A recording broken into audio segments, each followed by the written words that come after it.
लो भाई, आ गया दिनेश पेप्सी पानी पूरी वाला। आइए आइए और पेप्सी पानी पूरी खाइए। पानी पूरी खाने का एक नया अंदाज। आइए आइए। दिनेश जैसे ही बाजार में अपना ठेला लाते हुए आवाज लगा रहा होता है तो पहले से ही वहाँ खड़े पानी पूरी वाले उसका मजाक उड़ाते हैं।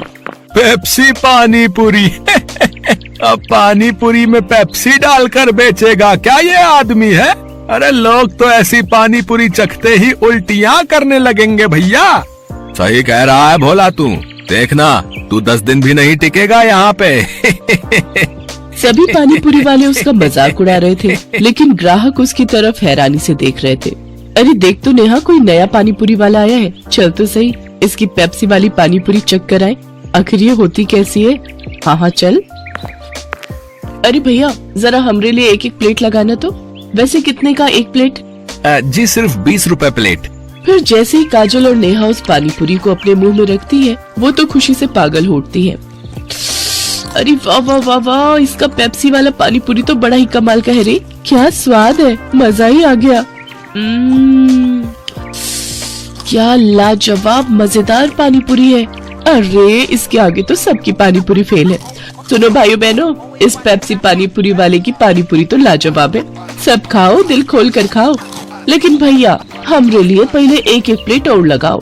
उन दोनों के इतना कहते ही दिनेश के ठेले के आसपास भीड़ लग जाती है। सभी उसकी पानी पूरी को चखने के लिए बेताब हो जाते हैं। भैया मेरे लिए जल्दी से एक प्लेट लगा दो भैया। अरे अभी तू ठहर भैया, है तू मेरे बाद आया था, पहले मैं खाऊंगा। हाँ भैया मेरा। अरे अरे सब्र करो भाई, सब्र करो। मेरी पेप्सी पानी पूरी तुम सबको मिलेगी, ठीक है? दिनेश की पेप्सी वाली पानी पूरी ने सब पर ऐसा जादू चलाया कि उसका धंधा जोरों से चल पड़ा। उस दिन के बाद वो जैसे ही ठेला लगाता उसकी कमाई शुरू हो जाती। मंगत राम चाट भंडार की जान बन गई थी। उस बाजार में जो भी ग्राहक आता वो उसकी पानी पूरी चखे बिना वापस नहीं जाता। उसकी तरक्की देख राजू, भोला और हीरो को अपनी करनी पर बड़ा पछतावा होता है। हीरो उसे ऐसे सपने दिखाता है कि दिनेश ज्यादा पैसे कमाने के लालच में उनके साथ जुआ खेलने लग जाता है। कल मैंने 1000 रुपए लगाकर 2000 कमाए थे। ऐसा करता हूँ, आज ठेले की सारी कमाई ही लगा देता हूँ। एक दिन में डबल कमाई हो जाएगी।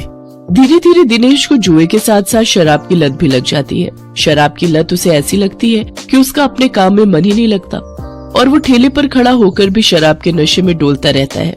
भैया एक प्लेट लगाना तो। अरे लगता है इस आदमी ने तो शराब पी रखी है। चलो चलो, हमें नहीं खानी इसकी पानी पूरी, चलो दूसरी वाली पानी पूरी खाने चलते हैं। धीरे धीरे दिनेश के सभी ग्राहक कट जाते हैं और वो सभी दूसरे पानी पूरी वालों के पास जाकर पानी पूरी खाते हैं। ये देख भोला और राजू बहुत खुश होते हैं। देखा भोला, अपनी चाल कामयाब हो गई ना। बिल्कुल सरकार, अब देखना उसकी पानी पूरी की तरफ तो कोई देखेगा भी नहीं, सब अपनी ही पानी पूरी खाएंगे। कुछ दिन ऐसे ही बीतते जाते हैं। अपने धंधे को मंदा देख दिनेश शराब और जुए की लत में और डूब जाता है और उसका बचा खुचा धंधा भी चौपट हो जाता है। ये सब देख संध्या और बंटू बहुत दुखी होते हैं। फिर बंटू अपनी माँ से कहता है, माँ अब तो मैं कभी भी ठीक नहीं हो पाऊंगा ना। पापा तो अब सारे पैसे शराब और जुए में ही उड़ा देते हैं। तू परेशान मत हो मेरे लाल, बस ऊपर वाले पर भरोसा रख, एक दिन सब कुछ ठीक हो जाएगा।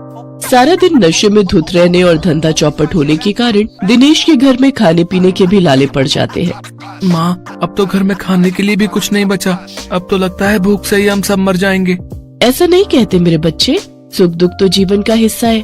आज बुरा वक्त आया है, कल अच्छा वक्त भी आएगा। ऐसे ही कुछ समय और बीत जाता है। फिर एक दिन उस बाजार में एक आदमी आता है जो सबको पर्चे बांट रहा होता है। तभी वो दिनेश के ठेले पर आता है। अरे सुनो भाई, पेप्सी पानी पूरी वाले, हमारे सेठ मंगल राम चाट भंडार वाले की तरफ से एक प्रतियोगिता होने जा रही है, जिसमें सभी चाट वालों के बीच कंपटीशन होगा।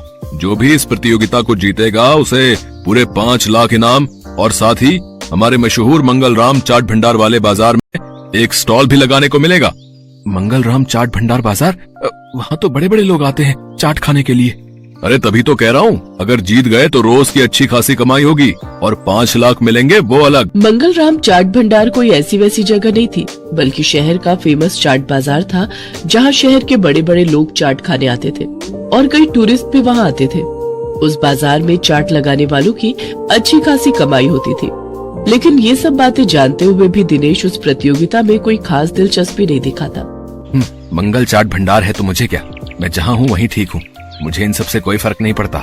उधर भोला और राजू उस कंपटीशन के बारे में सुनकर आपस में कहते हैं, सुन भोला, इस कंपटीशन को तू जीते या मैं, मुझे कोई फर्क नहीं पड़ता, बस कोई और नहीं जीतना चाहिए। हाँ भाई, बस एक उस दिनेश का ही डर था, लेकिन वो तो हमारी कृपा से फेल हो चुका है, तो अब हम दोनों के अलावा उस कंपटीशन को कोई जीत ही नहीं सकता। अगले दिन हीरो भोला और राजू से मिलने आता है। क्यों भाई, मान गए ना मुझे? आखिर मैंने शराब और जुए की लत लगाकर उस दिनेश के धंधे को चौपट कर ही दिया भैया। तुम्हारे एक बार कहने से ही तुम्हारे दुश्मन को कैसे ढेर कर दिया मैंने। अगर वो ढेर नहीं होता तो हमारा धंधा आबाद कैसे होता भाई? उसकी पेप्सी पानी पूरी ने तो हम लोगों का धंधा ही चौपट कर दिया था भाई। तभी उनकी ये सारी बातें दिनेश सुन लेता है और अपने किए पर उसको बहुत पछतावा होता है। मैं भी कितना बेवकूफ था जो इन पाखंडियों के झांसे में फंस गया और बर्बाद हो गया, लेकिन अभी भी कुछ नहीं बिगड़ा है। मैं इन सबको मजा चखाऊंगा, मैं इस प्रतियोगिता में हिस्सा जरूर लूंगा। यही बात मन में ठाने दिनेश उस चाट प्रतियोगिता में हिस्सा लेता है और अपनी पेप्सी वाली पानीपुरी की रेसिपी से इस कॉन्टेस्ट को जीत लेता है, जिससे उसे 5 लाख का इनाम मिल जाता है। साथ ही मंगल चाट भंडार में स्टॉल लगाने के लिए जगह भी। इनाम से मिले पैसों से वो अपने बेटे का इलाज करवाता है। बंटू पूरी तरह से ठीक हो जाता है और वो भी दूसरे बच्चों की तरह खेल कूद करने लगता है।